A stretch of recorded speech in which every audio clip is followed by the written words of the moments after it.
are y'all doing today? We have a fun, quick video for you.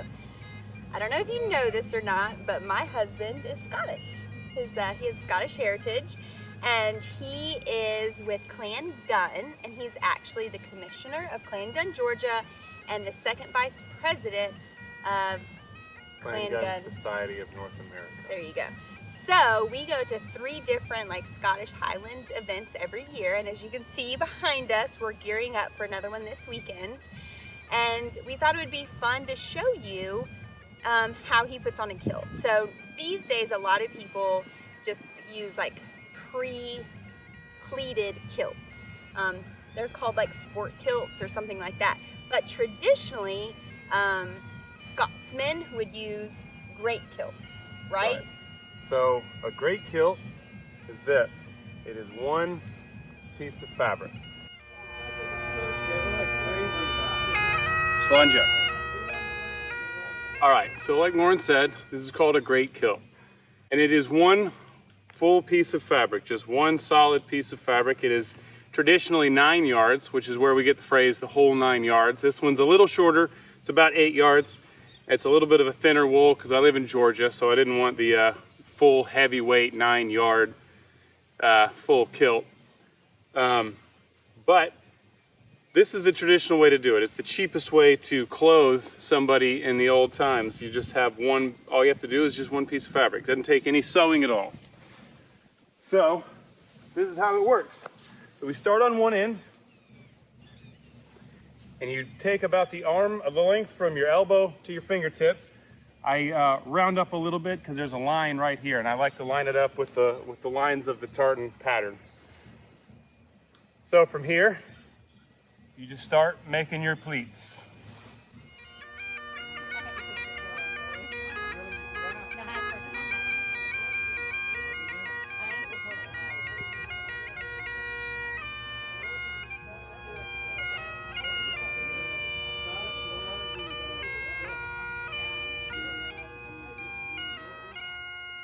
And then we're going to pleat it down until you have about the same length on either end left unpleated. So about a little more than elbow to forearm, which would be basically that right there. So you're going to have the flat parts around the front. So it's flat in the front, and you'll see the pleats in the back. The next thing we do is we have to run our belt up under it. So I pick a spot like this, bring it in a little bit. Then we're going to take our belt. Some people like to put the belt under to begin with. I never am able to line it up properly, so I just slide the belt under after. Now that I've got the belt under, I'm going to lay on it and put it on. So you want to line it up, not too short, not too long. You don't want it hanging way above your knees because it's cold. The point of this is also to keep you warm. We also don't want it too long because then it just kind of looks silly. It looks like you're wearing an oversized kilt. All right, so I'm going to lay down with just about hitting the back of my knees. And the belt you want lined up with your waist, obviously. So I'm going to lay on it.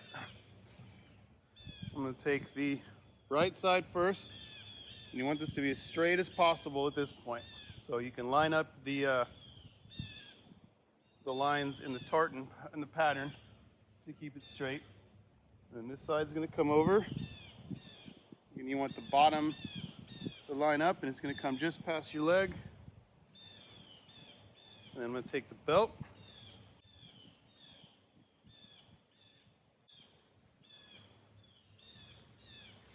and then from here, stand up. So now, halfway done.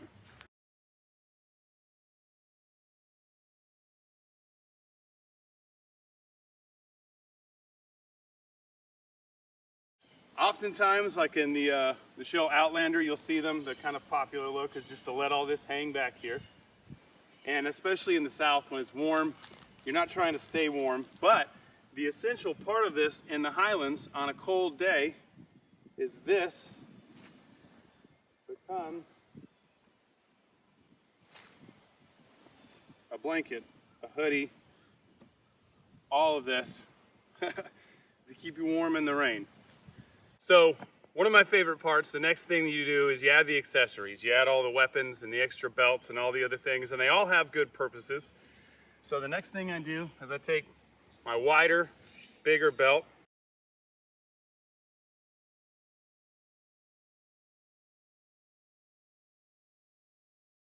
Next after that, you have usually your first weapon, which is a dirk, which is basically a giant dagger, and your sporran. And your sporran is a pouch. It could be made of leather, it could be made of, animal hide.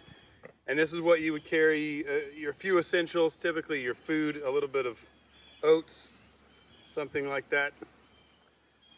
This is the original fanny pack. A tam or something, again, more wool. All of this is wool because everything is cold and wet in the Highlands of Scotland. And then you have a very essential, your sword. So this is a basket-hilted broadsword.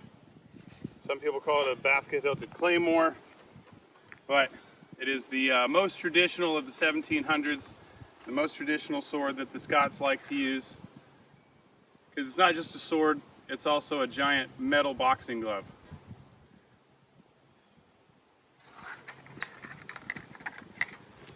And then last but not least, it's not just a shield, it's called a targe or a targi, which kind of basically means target.